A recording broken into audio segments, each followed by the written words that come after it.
Put your red shirt on and a brown coat too. Everybody's joining the crew. We got just one ring, let we rule them all. Hope people remember your thoughts. Get your Ulu feathers and your Middle guns. A sonic screwdriver or a sword plus one. Usually when still it will get you to come. To the pit tank. To the pit tank. The Rocky Mountain pit tank.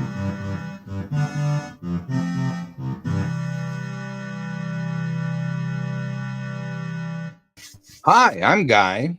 Hi, I'm Troy. Hi, I'm Alex. And this is Geek Tank. Your prefabricated enameled steel house size podcast. And I say that because today I learned, but I was not surprised to find out that the houses in Fallout 4 are based off of prefabricated enameled steel houses called Lustron houses that were made post World War II because they had a shortage of houses for the GIs returning. And so they were just cranking these houses out. And whoever did Fallout 4 knew about it and modeled the houses after it and did a damn good job. Yeah. They look just like it. Mm-hmm. Cool. Did Guy freeze up? She was already locking up. I was wondering why nobody was responding. I was like, why is everyone locking up? A new record for Troy. Did I get any of that out? Yes. Yeah. Actually, we heard all of it. Yep. Oh, okay. Yeah, the visual's just gravy. Anyways. We that was actually my problem whenever I clicked on the link and then everything froze up on my machine. And I was like, are we okay? And that was why I was late coming into the green room. I was like, everything came back, but I was just doing one too many things at the same time. And so it was like, yeah, we're not dealing with this. Okay. I didn't do anything, so I don't know why it didn't like that. I noticed that you're wearing a Café du Monde. I am. I hung out with Amanda and Jeremy tonight. Nice. And since I know it means something, it seemed appropriate, even though we're not there. No, the last time I was at Café du Monde, I was there with Amanda and Jeremy. So that makes total sense. You go. I happen to have been there with them. With the infamous do not breathe in, do not breathe out while eating the beignet. Both of those are errors. Depends on what fun you're looking for, I guess. Yeah, see, now the breathe out's okay if you're looking for that kind of fun, but I think breathe in is trying to make an escape, no matter which way you do it. Yeah. Classic ninja smoke bomb. Yeah. This is how I escape.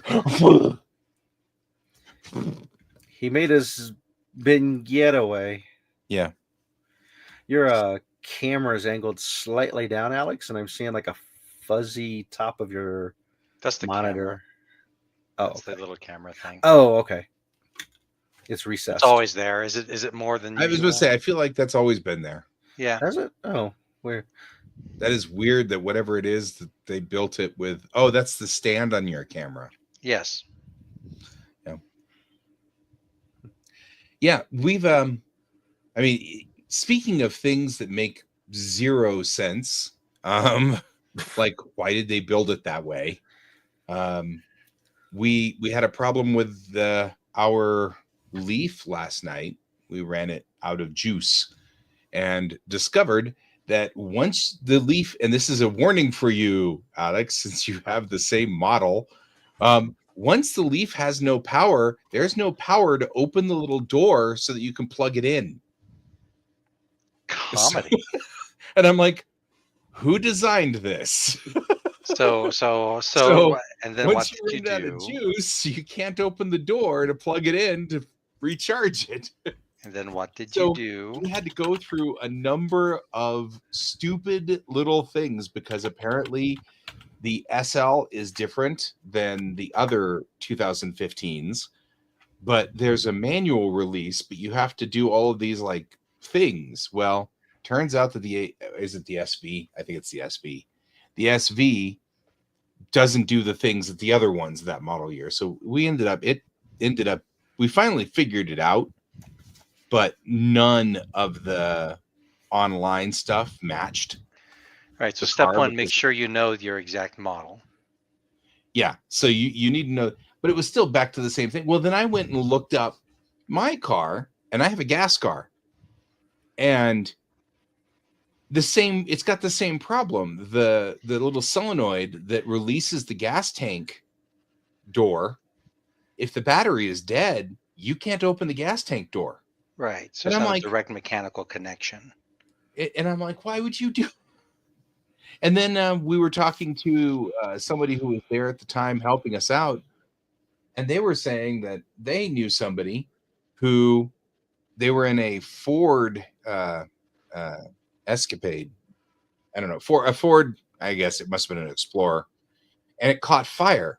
But the fire was started in the battery, and because of that, the electrical system failed. And for some reason, the doors have electric openers. They could not open the door to escape.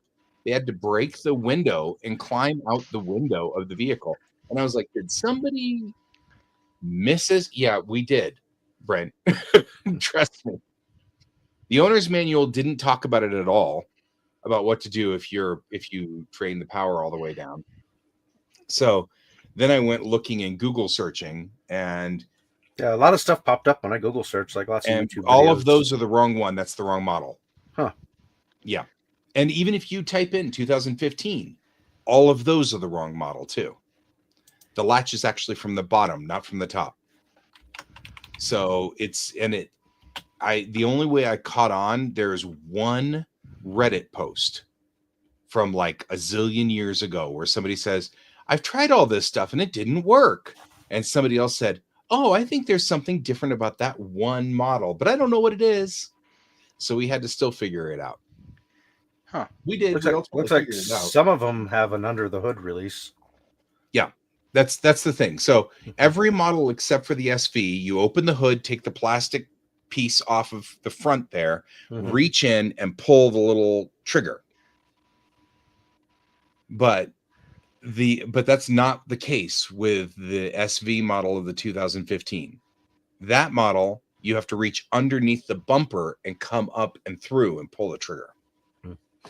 But they didn't say that, and it's not in the user manual. And it's back to the, first of all, there's already bad blood with electric cars anyway, because people always get freaked out about it running out of juice. This is literally the first time and our group has two of this same model of vehicle. And I don't think Alex has run it out. Have you run yours out yet? Nope. Nope. In fact, like you've talked about turtle mode, I've only gotten turtle mode once. Had Right. nothing to do with me driving it down. And had to do with the cold. literally, we probably should make a YouTube video on it. But literally, between the two of us, we've got two of these model cars, and this is the first time in 10 years that either one of us have run it out of juice. So, I mean, it's not like this happens a lot. But boy, it is somewhat disastrous for no reason. It doesn't need to be this difficult.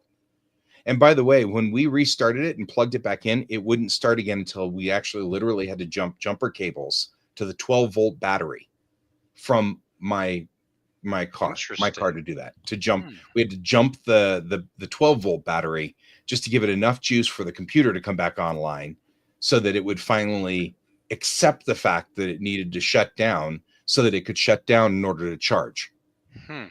I mean, like, this was way too complicated. It did not need, none of this has anything to do with an electric motor and batteries. All of this has to do with really lousy design. Like, this is stupid design. And it's the same problem I have with Tesla. Tesla did the same thing. If you run out of juice with a Tesla, the little automatic door handles don't come out, so you can't open the door. So, I mean, it's like, but you didn't have to put automatic door handles on there. You know what I mean? Or have a default setting that when it runs out of power, it the little handles to pop out. Yeah. Or, I mean, like, none of this is required, and yet they did it, which makes it so that it is pretty disastrous when these things run out of juice. But not because they're electric cars. but because they badly designed them. Right. And That's that's just- so frustrating since I'm constantly fighting people who are like, electric cars are not what they seem. They're evil. And I'm like, they're not. Decepticons. Yeah, They yeah, transform Bob- to be Except that- cool. They really are. Bob just said what I was going to actually say, which is it's been 10 years. I wonder how much of this is still a problem on the ones being Right. cranked out now. Apparently that latch issue was still a problem on the other, because both Alex and we have the little frog-eyed version of the, the earlier version of the Leaf, which it is arguably better looking, I guess. I don't know. But the newer one also had a similar problem because that was coming up on all the searches as well. So the newer design, I don't know whether they fixed it in the last 5-10 years or 4 years, 3 years, but that newer design also has that same issue. But I was thinking about a lot of things like that, just bad car design as we move into this newer era. Because like I said, my Jetta, which is a gas car, has the same problem. If the battery dies, there's no way to open the gas tank. Now, with a gas car, it's not a big deal, but it's still one of those, but why would you do that way? You know what I mean? Like that seems, and then that Ford Explorer where the door handles are controlled by an electrical interface. So if you blow the computer on board, you can't open the doors. Who does this stuff? And Bob, go ahead, Alex. It smacks of you see this in all sorts of different engineering, computer engineering stuff where it's like people just forget. Yeah. Designers just forget that. And like the old designers come and go and design changes, but some of that legacy thought process also goes away. You're And right. It becomes like a car designer, who retired 15 years ago, 20 years ago, it'd be like, oh yeah, make sure that this is da da da da da da da, because they were designing cars in the 70s. Mm-hmm. And then of course they leave because hey, they fucking retired. They paid their dues. Right. And then the people that maybe some of the people that they worked with remember that, but maybe they don't. And they're just like, oh well, whatever. We just we just do this way now, and suddenly. Bob also mentioned something about being a window breaker, an emergency toolkit. Right. Make sure it has the seatbelt cutter on it too, because that'll probably come in handy if you're in an emergency. Mm-hmm. I will also tell you guys that in case of an emergency, if you are stuck in a vehicle and need to get out, take the headrest from the car seat and release it. And it's got those two prongs. You wedge that in between the door and the window and pull down, and that'll shatter the window as well. Mm-hmm. So that's of course if after you don't have the little emergency toolkit that Bob's talking about, the tactical. Yeah, the trunk of the car and the emergency exit. Yeah, I always thought it was for kids, because kids get into things that they shouldn't. But also, sometimes people get trunked. Yeah. Heck, I've been trunked 3 times this week. Don't threaten me with a good time. I love the fact that Troy and I have been the same direction. But yeah, that's something I actually talk a lot about, especially in class 6 in our run. We talk about emergencies, handling emergencies, and I've been in a couple of car fires now, and it's like, how do you deal with that and everything like that? And I'm like, if you don't have an A, B, C, D, and E fire extinguisher, you don't want to mess with a car fire. Yep. And then I always get that one kid who's like, and electric cars are worse. And I'm like, 400-degree fires or 600-degree fires are going to kill you just the same. Doesn't make any difference. Get away. I think the thing I'd heard about them being worse is that it's fire departments this might have changed, but most fire departments don't have every vehicle equipped to deal with electrical car fires. And so it helps for them to know ahead of time. That is true, but there's also one other problem, which is because their normal standard foam works fine. It's just that when you foam an electric car, it puts that lithium ion junk into the foam, which then immediately goes into our drainage systems, and our drainage systems don't handle that well. So that's one of the biggest problems. So they're letting cars run away now, just to let them burn themselves out rather than try to put them out, because of it's an environmental hazard. Yeah. No, no, my only new electric car news to report is that another one of my dozen cells on the right side has gone dark.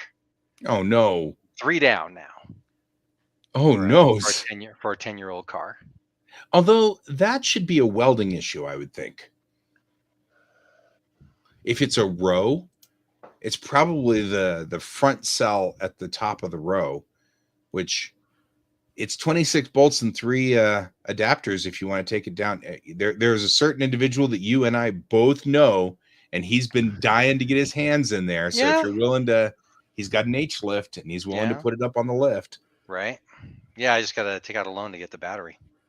Yeah, although he's been hunting around for both you and for us. Okay. He's been poking around for the 62 kilowatt hour batteries. There's an adapter kit for it, and you can just drop the existing battery. That's a 20 kilowatt hour battery. Yeah. And then put in the 62 kilowatt hour battery. Apparently, it rides a little lower, so you may want to lift a little on the. I mean, but by rides a little lower, like by an inch or two. Okay. Well, I mean, if our mutual friend and acquaintance is doing this, I'm sure he can also lift it. Yeah, but I'm just saying, he's kind of been itching to get his hands into an electric for a while. Yeah, put in hydraulics.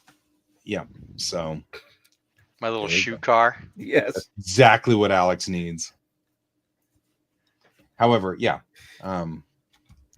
So just so you are cognizant and aware, and I think he's pretty agnostic whether it's yours or whether it's ours that he messes with. But we also know that particular individual is likely to, of anyone, is likely to put it back on the road in good condition. Oh yeah. So trust him. Yeah. No, it's just the thing is that, like I said, just to take out a loan and get the battery. Yeah. Unless he finds one. Just finds one. Fell off a truck. Used. Fell off a Tesla truck. Well, they're all going to be gently used, but if you get like the battery pack out of 2018 that's been smashed up in an accident. Yeah, true. The pack's fine. But I mean, the motor's gone. Yeah. That's what he's hunting around for. Gotcha. Okay. He's got connections with junkyards, so anything could happen. Yeah.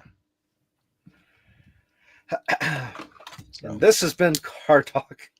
Yeah, it has been, but I mean, like, this is sort of a geeky thing. I always have geeked out about cars to some degree. And we established, and it does frustrate me. Anything someone geeks out about is a geekiness. Like crocheting can be a geekdom. So I feel like this is still within purview. But it is interesting. One of the things that they often hire anthropologists for is this task. UX UI, user experience, user interface. That's one of the things they often hire anthropologists for, because we think these things through. It's something we think about. How do people interface with the car?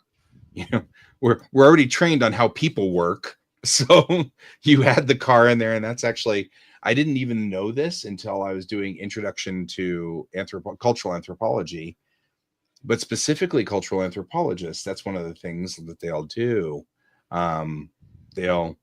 You'll hire them, and they'll come in and, like, let's say Tesla, they'll sit them in the Tesla and then make them push all the buttons and everything and see if it's reasonable and makes sense and logical. And, they'll do a report on it or whatever.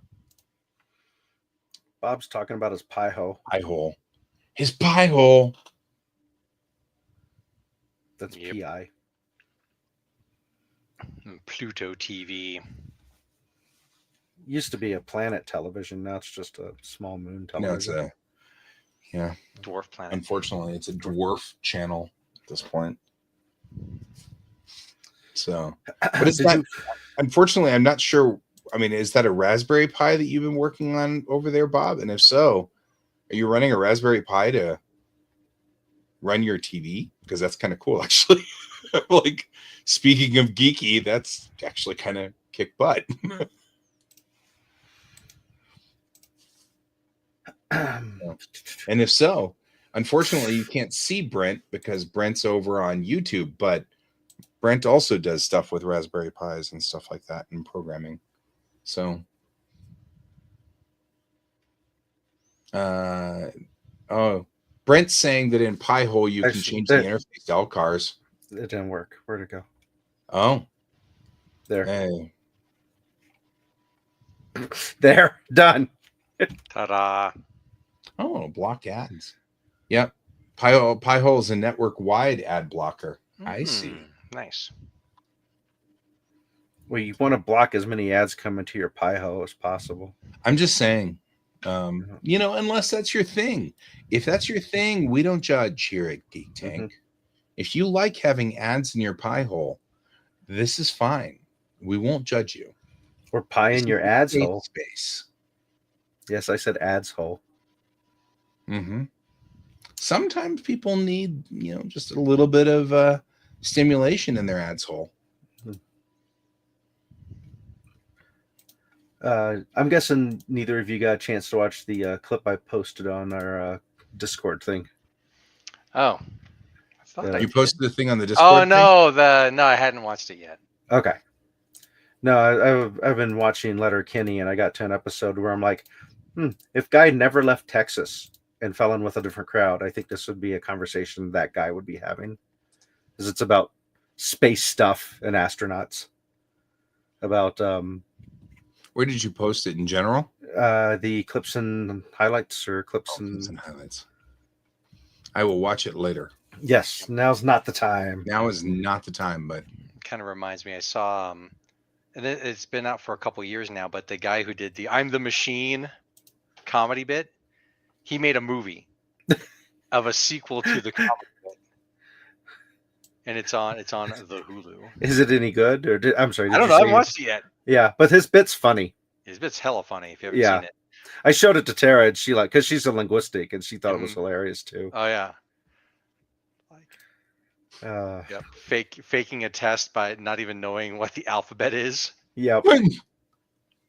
Oh yeah, if you've never seen "I Am the Machine," you should watch that. Yep, it's pretty funny.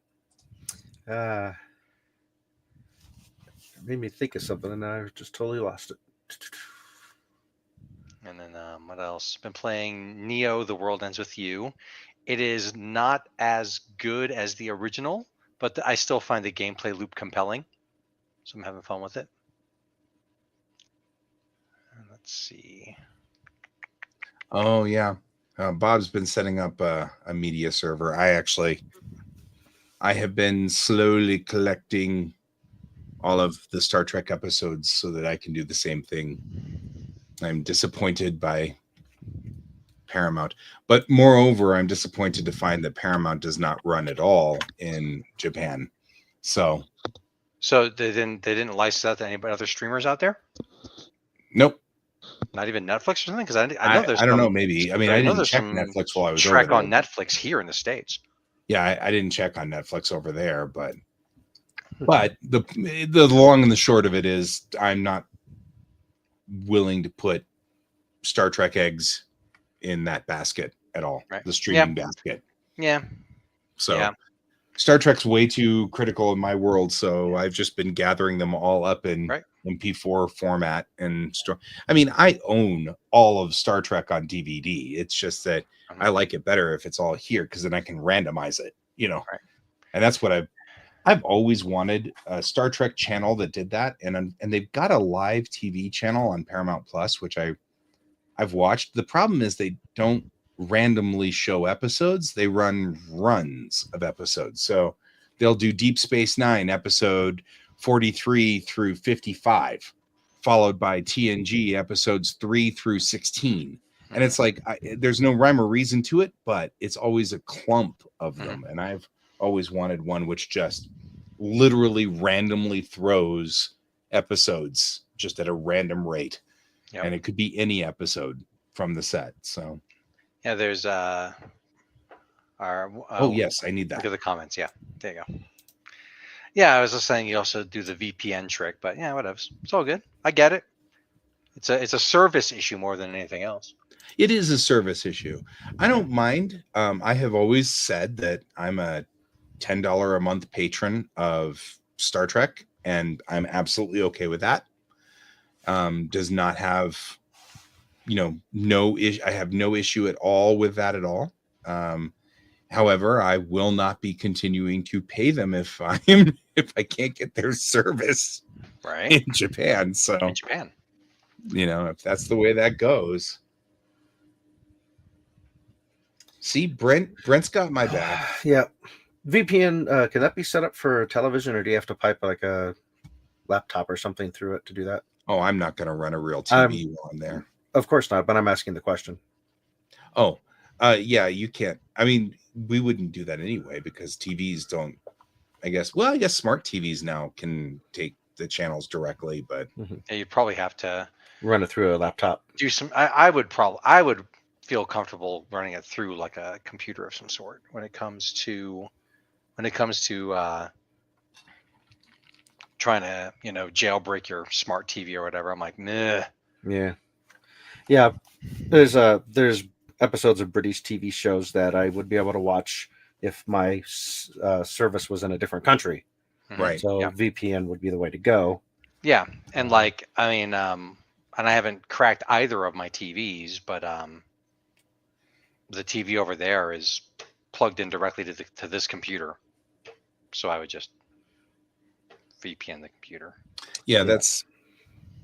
I'm going to start thinking about how I'm setting up my system when I get into Japan. And I think that's what I'm going to do is a TV and then 2 monitors so that the TV is facing outward so that you can sit and watch TV, but it's connected directly to the system so that all I have to do is sit down at my computer real quick, pull up the thing, throw it to the TV, and then watch whatever you want. Yeah. The real question is, when you're in Japan, how are you going to get your tiny plastic spaceships? I know, because those people who will give me the tiny plastic spaceships are also our sponsors, because Geek Tank is sponsored by Kieran Games, Geekway Homes, The Massage Wizard, and your Your The mom. mom, who's not a tiny plastic spaceship, but Guy will play with her all the same. I'm sure they have tiny plastic spaceships in Japan. They probably do. Maybe some. I am. You need to get us a Japanese sponsor, Guy. Right, I know, right. But yeah, that's I think the tiny plastic spaceships thing. I did notice the WizKids has released a new version of the Enterprise D, which has a separatable saucer section. And now I've got to get that. Moreover, and an interesting thing, there's a company out there called Nacelle, who's a bunch of, shocker, they're Trekkies. What? But they've been putting out action figures that actually look really good.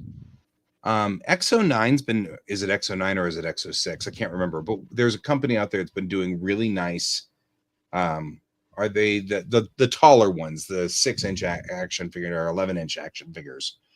But these guys are putting out smaller versions of them, and they're about to release the Generations version of Captain Kirk. And I don't think I've ever wanted to get an action figure of Captain Kirk until now.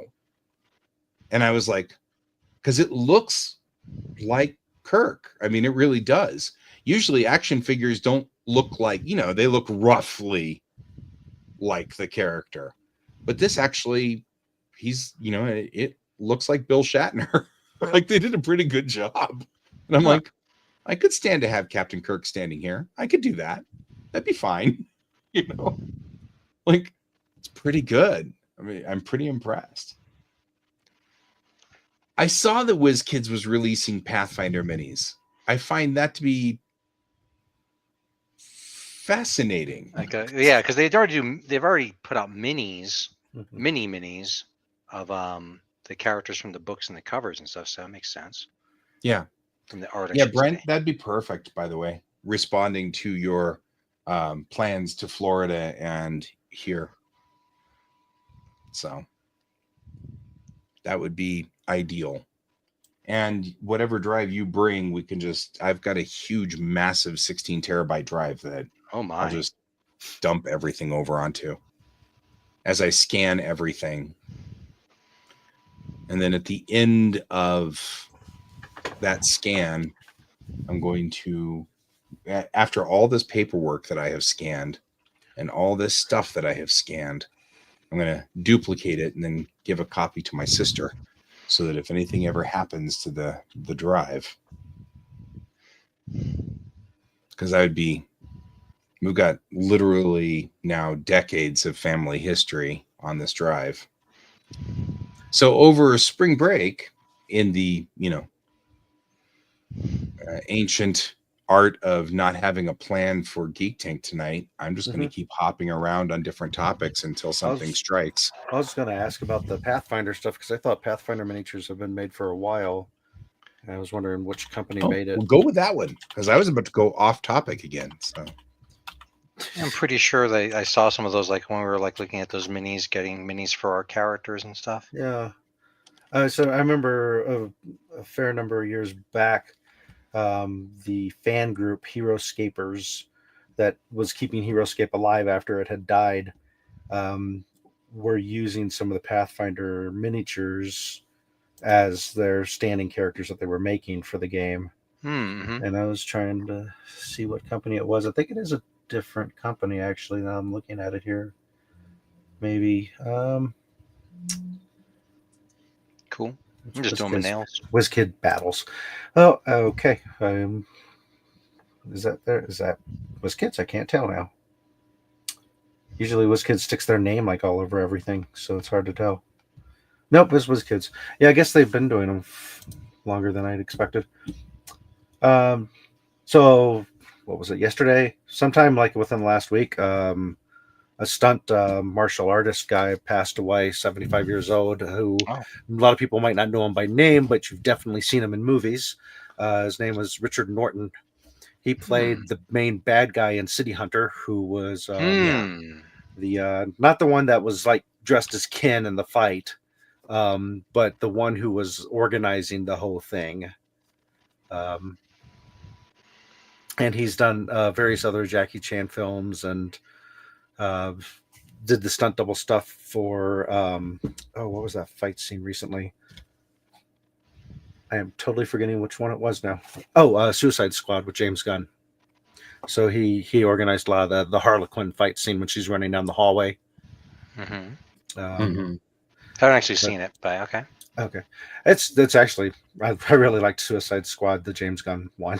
So the other one not so much. Right. Yeah, when I saw the name, I was like, that name sounds really familiar, and I remember it was because of City Hunter. I remember that name sticking out. Yeah, but hey, 75 is a good run. Yeah, 75 is a good run. He was in Kung Fu: The Legend Continues too. Ah, was that very cool? I don't think I saw that one. Yeah. Who did they have playing Kane? I don't know. I was. He was apparently the Prime Imperator in Fury Road too. Oh yeah. That's right. And Furiosa, which I still have not managed to see, and I'm aggravated about that. I haven't. Yeah, I don't know anyone who has seen it. Because I was kind of gun shy about it, since I was kind of like, it's a prequel, and it's not starring Charlize Theron. I heard it was good. I want to see it. I know Fury Road is perhaps as perfect a film that can be made by a human being or a group Fury of human Road beings. Was beautiful. It's an amazingly good movie. Great film. But like, no one has seen the second one. So my guess is they or hopefully they stuck with the practical effects like the first one did, because that's one of the things that made it great. Mm-hmm. Right. Yeah, we were just talking on our VGR Discord about how one of my crew, he was like, he just watched Eraserhead for the first time, and he was like, I always thought that The Thing was the king of practical effects, but holy crap. And I'm like, yep. Only seen I only seen Eraserhead twice. And once when I was just getting into David Lynch's body of work, and another time about a month before my daughter was born. Right. And That has an effect on you. yep. It's super good. And we're also talking about maybe doing like a movie night. I might do start off with a Weird Al double feature, UHF, then Weird the Al Yankovic story. Oh, to prep for the upcoming concert. Oh yeah, but that's their suggestions. Oh, and also like I was also floated to watch Kung Pao. yes. Me and Shiloh could quote that movie, and Mikey. I am a great magician. My clothes are red. When I could hotkey my clothing in Diablo 2, that line was said to death. Yep. And yeah. Yeah, our Friday hangouts have been kind of falling apart, so I don't know what I'm going to do with that. It's like consistently something's come up and has kept people from being able to make it. Oh, we used And to, the biggest problem that I've been having is just that that's the only night I don't have something scheduled now. Mhm. And so haha.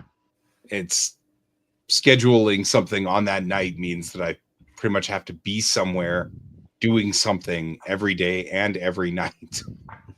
And that was just one too many steps for me. so it might change into something different just so that way it doesn't fall apart. Because like there's only really 3 people that show up, and when 2 of them don't show up, the one doesn't want to show up for anything. So Yeah. might just make it that was game night frustrating or for me Magic night. because I was kind of like I feel like I feel kind of obligated to do it, and I'm like, Mhm. but I'm out of spoons, and so I'm like I don't know. So Well, it's certainly not a bring guy to get an admission into the place. People could come without I was you. like, how did I become the admission? How did I become the key master? Bring Yeah, I the might party change it with to yeah. I might just change it to something else so that way more people will be willing to show up and I won't have to just cancel because the limited number of people can't make it. I'll just do it like a scheduled movie thing. Like this movie's playing this night. If you want to be here, be here. Mhm. You've been warned. This is what should be in shown. Cool. They made a 30th anniversary edition of Robo Rally. Has anybody seen the Transformers one in person yet? Because I haven't. Transformers Robo Rally? Yep. What? Yes, I saw that. I saw that somewhere. I have not. Kind of curious. I've not seen it in person, so I don't know how good it is or how different it is. I keep on like bringing it along on board game nights, but we keep on not breaking it out. It's so easy to play, though.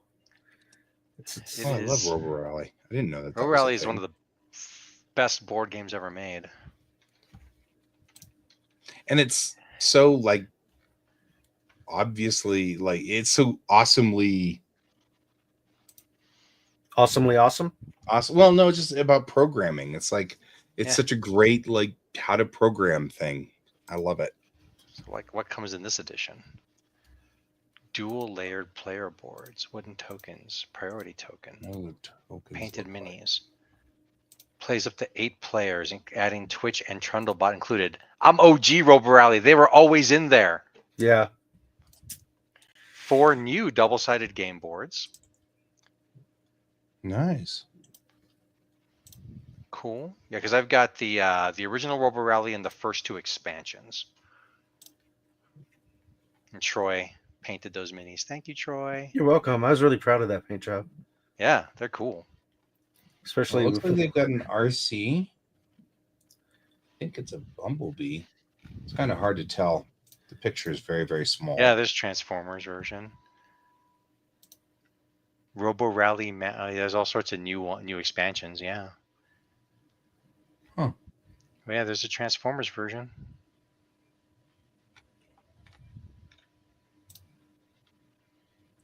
Oh, no. There's one too many wheels on that. But yeah, no, Robo Rally is a sweet game. It's a Decepticon. You know? It's drag strip. Yeah, I've I said- actually got like 3 copies of the base game because I will find them ridiculously cheap used. And I'm like, I'm going to buy extra copies for one. I might have a ridiculously huge map game at some point Mhm. Right. where it's like 5 hours of Robo Rally. Yeah, 5 hours with experienced players. The first Yeah. game always takes forever while people Yeah. like kind of figure it out. But then now the game is baller. And then I've been playing some Magic with one of my VGR crew semi regularly. Sometimes I post over on the Discord what we're doing and no one else shows up. That's okay. It's been Friday nights, right? Sometimes Friday, sometimes Sunday, sometimes Saturday if game's not going on. So it's got an Optimus and a Megatron. Cool. And then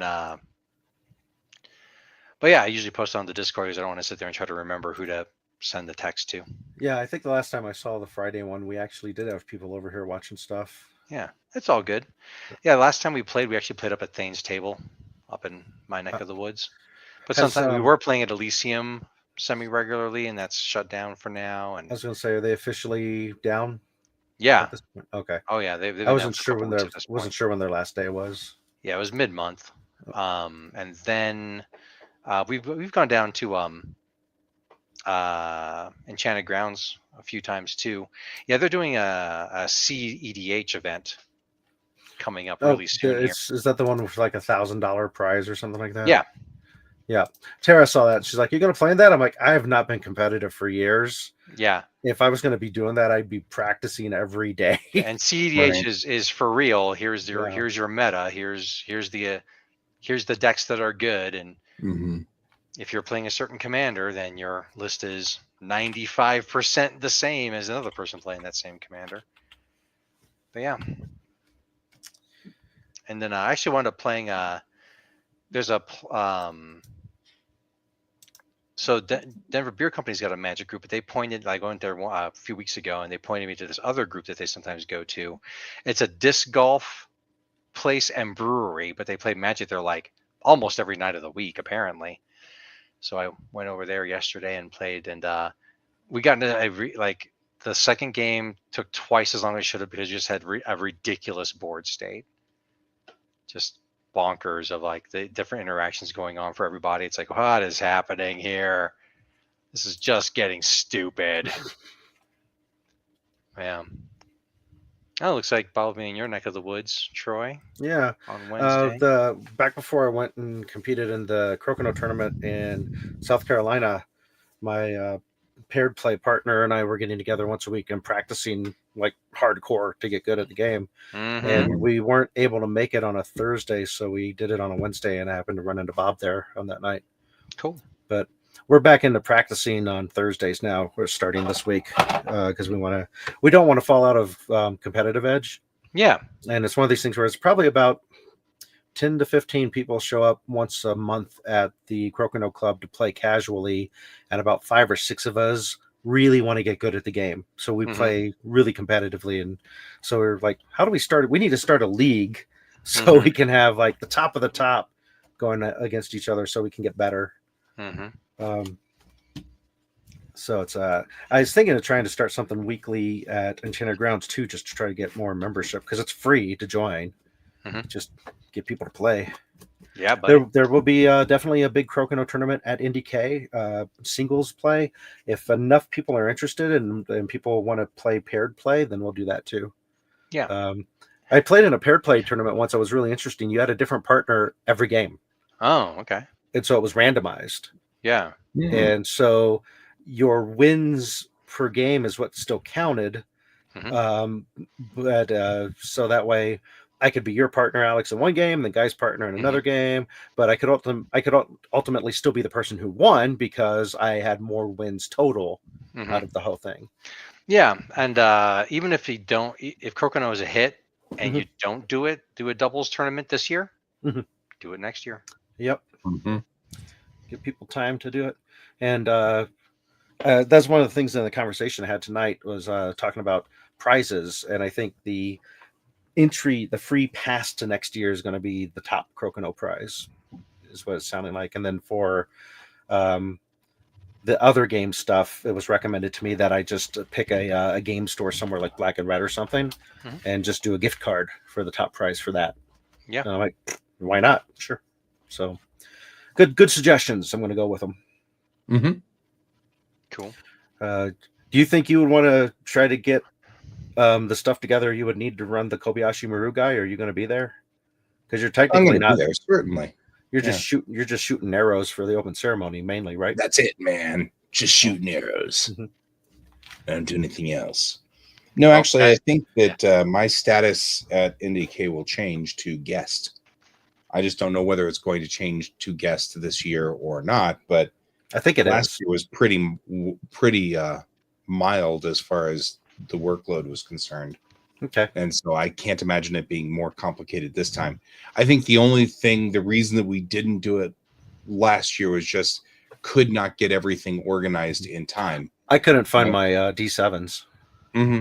So what I will do is make sure that you have all of the things Mhm. before the con, so you can just take it with you, and then that way it doesn't end up with me trying to take the makiwara and the arrows and the bow and all of the things that. Yeah, no, it's Because, just, yeah. you know, I that want. way- I should have it all in a case that I'm in charge of. Yeah, that's what I was and- thinking too. And you, Kevin, and I should sit down and at least run it a couple of times too. Right, so that we know what it is, and so we can up the ante. Mhm. Yep, I think I that's do think it'd be fun to do a some version of a game of Cleese at some point. I'm told next year's in 2 years, so 2027 will be the 30th. Mm-hmm. And so it was recommended that maybe that would be the year to do something crazy like that. Right. Do something big, Game of big and Cleese. bonkers. Yeah, game of Cleese. Yep. See, that is still one of my all-time favorite B-Dan stories, and will always be so, because he had this idea for Game of Cleese, and he walks into operations, and he's like, "Guy, I need you to draw a picture of this like Adonais type guy, and we're gonna call him Testicles." And I'm like, I am so in. And he starts laughing the B-Dan laugh, which we all know, and we all like can hear it in our heads. And then he walks away, and then like 10 minutes later, he comes in and goes, "No, we are going to get in so much trouble if we do that. Let's call it Game of Cleese." Mm-hmm. And I was like, oh man, I was so there. I was going to give him like huge testicles, like armored testicles or something. I don't know. I was totally into this plan. It was just to be so silly. Yeah, so silly. Well, I was thinking of board game versions of it, and I was thinking I need to play around with this and see if I can make it possible. But chess, but you only get like your king and queen and maybe 2 other pieces or something. Or nightmare chess. No, see, that's too random. I need it to be one side's clearly got the advantage because it's supposed to be a challenge that's really hard to beat. Right. So you're saying also that's one where we'd put the Kobayashi Maru, but we'll be refining it over the next 2 years. So it really maybe is we could do it on maybe for the 30th we could get playmate size ships. There you go. Yeah, I mean, who knows? Maybe it's Kobayashi Maru, but it's giant Kobayashi. Giant size. Play it out in the hallway. People will step on the full size D7s. We'll get Hot Wheels and put cardboard replicas of the ships around them, and have all of our kids ride them. Right. That's fun. Yeah, that is still. I can still hear that laugh in my head from that moment. It was such an awesome moment of awesome. Mm-hmm. That I could still see myself. I could still see the operations room, and we were at the Holiday Crown one. You know what, Bob? Nobody that I know does Bessem, but I wouldn't mind running Bessem, joining Bessem. I've got the naked rules behind me. Do you run Bessem, Bob? Yeah, I was know, gonna say, I if have you to run wait. best, I have to I'll wait. join. I have a copy of the rules that I picked up cheap because it was misprinted. They put the cover on upside down. So when Oh. you hold it and you open it up, you're looking at the back of the book upside down. Yeah, So but you have there's to nothing just wrong with that. That's no. actually I mean, that's why perfectly useful. I'm like, this is cheap. I'll buy it because I can turn a book the other way and read it correctly. What? Right? I know. It's like I don't need a straw. I can drink without a straw. But I mean, like I've got the naked version. For those of you who are wondering, the naked version is just the stripped down rules, hence the name. But yeah, And you drew a bunch of nudie pictures in it. yeah. I don't. Okay. So, but yeah, I mean, I'd be Yeah, I definitely. Bessem's. I mean, I'd be really into the idea of doing Bessem. That'd be fun. I had a staff member run one shot set in the universe of Delicious and Dungeons, which apparently went over really well. So hoping that'll happen again this year. That's cool. Now I'm thinking about like, I should totally get a copy of Thirsty Sword Lesbians. Thirsty Sword Lesbians, good series. Yep, and its expansion, Advanced Lovers and Lesbians.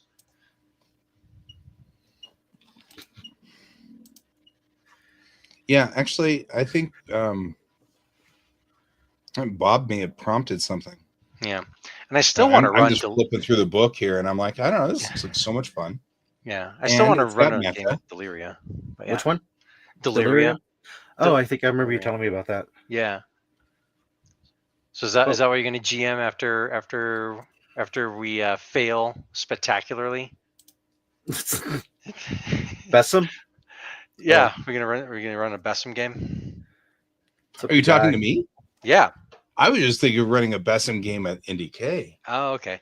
I'm done doing my nails. I was like, you running Bessem at IndieK, and I'm like, hey, maybe I could. It definitely fits. I've got the rule. Well, I've got some of the rules anyway.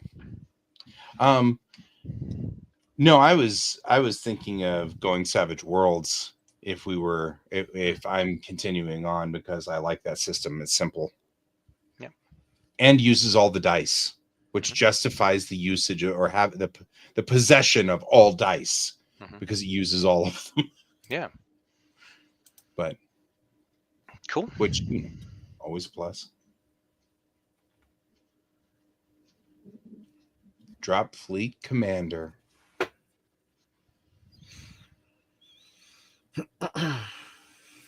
Says Brent. No, actually, this is kind of fun. I'm glad you brought that up, Bob.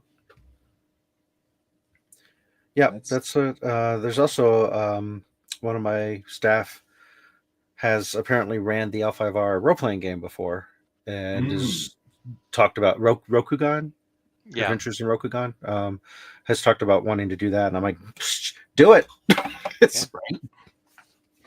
So yeah, I'd love to get more stuff. Oh, I officially came up with the name too of stuff like that's going to be called organized play events, or just organized play. So when I have a guest who's coming in, like that guy I had come in a couple of times, brought in all of his Monster Apocalypse kaiju fighting stuff and set it up. So it'll be a scheduled thing that people can come and participate in for people who want to come run role-playing games or bring in a board game and organize the play and run it. And then there'll be like staff for a day for me in that way, or for whatever days they're doing that. Because I've got a few games, like I picked up the Kickstarter exclusive Legend of Korra board game where they have that sport that they play, which I'm totally forgetting the name of. Teams of 3 or 5, and so I picked up the board game for that, but it's such an expensive game and attractive. It can't just sit on a shelf for people to check out and bring back, because if pieces start missing, then that's going to really suck. So it's going to have to be policed and organized and ran by a staff member to make sure it's gets back intact, kind of thing. But we want to be able to let people have access to it and get to play it. We just have to. I think it's called just Pro Bending. Pro Bending. Okay, yeah. So it's the Pro Bending board game. And so this is going to be the year we debut that too for people who want to learn how to play it. Sounds cool. So yeah, should be a So, fun so indie you're cake. saying organized play events so that you can go every time. Opie. Opie. Okay. Coral. Coral. So for Game and Clay's board games, King of Tokyo, but you have to win by victory points. Ouch. Ouch. Isn't that how you that's how you usually win? Usually win by knocking out all their monsters. I don't know how you guys play. Victory points. My victory points are the corpses that I am standing upon. I guess the people who've played in my King of Tokyo tournaments are way more cautious about getting knocked out. Whatever. Yeah. So. Yeah. Yep. So yeah, I was wondering, like, so I guess you'd also have to have a bunch of people who are. I mean, unless it's all a bunch of player versus board, you have to have a lot of your staff or a lot of people guesting to play. Again. Yeah, depending on what it is, definitely. Like for my Crocono stuff, it's Troy. Well, there's national champion Troy Fleur. Only state champion. My bad. But I'm gonna test this out this year. But it's you set up a board state, and the player has only so many attempts to change the board state, and you total their score at the end. And we're going to keep track of the scores on a dry erase board. Mm-hmm. And so it'd be like a video game. Put your initials here. Yeah. And as the scores climb, if you're not in the top 3, you get removed from the board. And so by the end of it, we'll have the top 3, and there'll be no limit to how many times you can try. It's just, it'll be like a video game arcade where if somebody wants to go next, you only get the one try and you have to wait your turn and go back through. And with that, I only need one person to be watching to make sure they're not cheating, kind of thing. But yeah, some stuff like King of Tokyo would be harder to do, but they're definitely going to have to be scheduled events where people have to sign up for it on a list and be there at a specific time, or take a chance that they show up and someone's there to step in. So like with the Kobayashi Maru thing, what we were going to do is have Guy available like 3 times in a day for 1-hour slots that people could sign up for and then show up and play the game. How long does it take for it to play through the Kobayashi Maru? That's one thing we need to test. Yeah. My guess is it won't be more than 5 to 7 turns, because I believe that the Klingons are attempting to blow up the cargo ship, right? Right. So the way that the Kobayashi Maru ran, the way the actual Kobayashi Maru was, you got a cargo ship distress call, but it was in Klingon territory. So you had to choose to rescue the people on the cargo ship, but it also means you have to violate Klingon space. And once you do, the Klingons then start to attack you in the way that it works in Attack Wing, in ever increasing waves. So it's a matter of precisely maneuvering.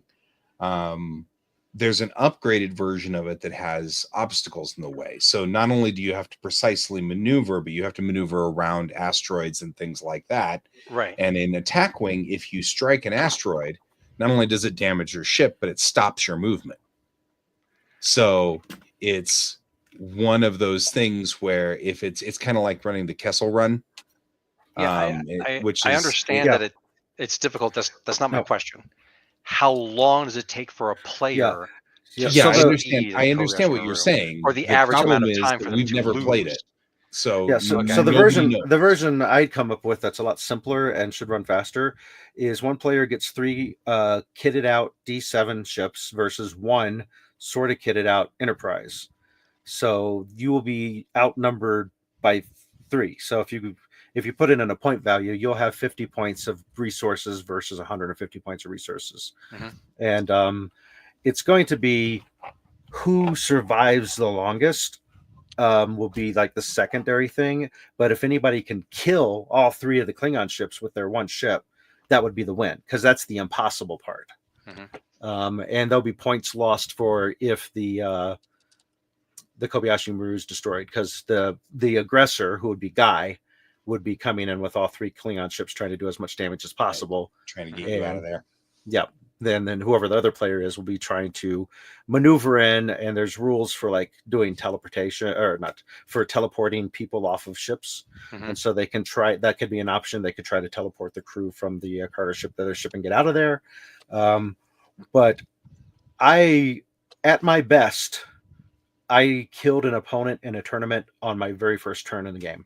And this was a standard, you get 300 points, I get 300 points. We show up with our ships and then we fight. I had figured out the synergy that I could get across that I could like dump all my weapons on you in one shot. And the person that was playing against me had figured out a way that they could get from one side of the map to the other in one turn. They got first turn, flew into my face, thinking that they were going to kick my butt, not realizing they were flying into an alpha strike. And so, yeah, it's just that if you're running it as a tournament, you want to get people cranked through in like 15 minutes. Right. Yeah. And especially if you're only doing like a few sessions a day.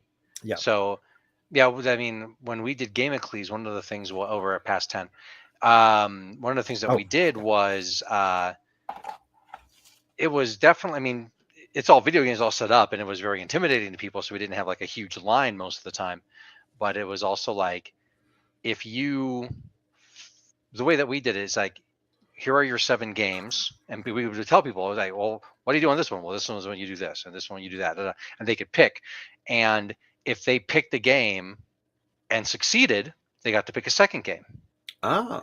If they picked a game and failed, you're out. Mm. Good night, Bob.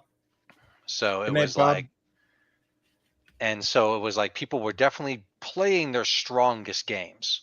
Yeah. And I want to, it's been so long, I don't quite remember, but I think the person who won 4. That they were on their 5th game and they failed. Huh.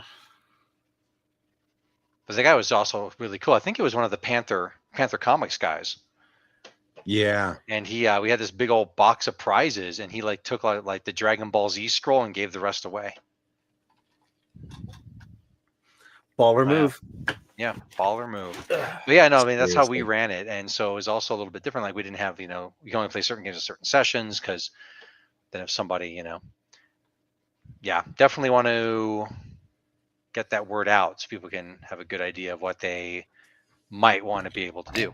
Someone would be like, I'm a baller at attack wing, but there's a panel when it's going on. Oh shit.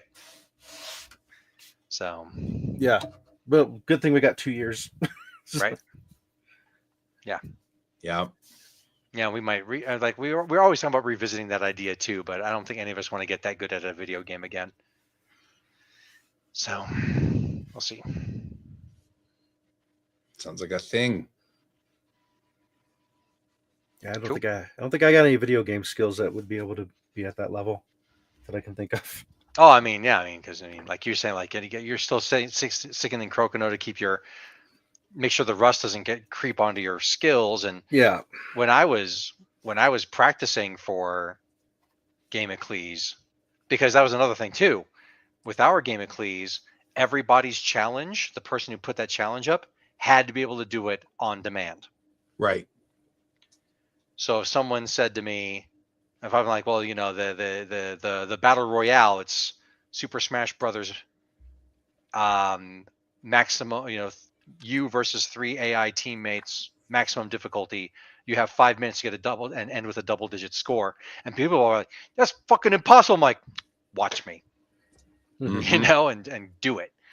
And the same thing with Angela and Tenchu, the challenge of stealth, or Murdoch and the challenge of the shmup.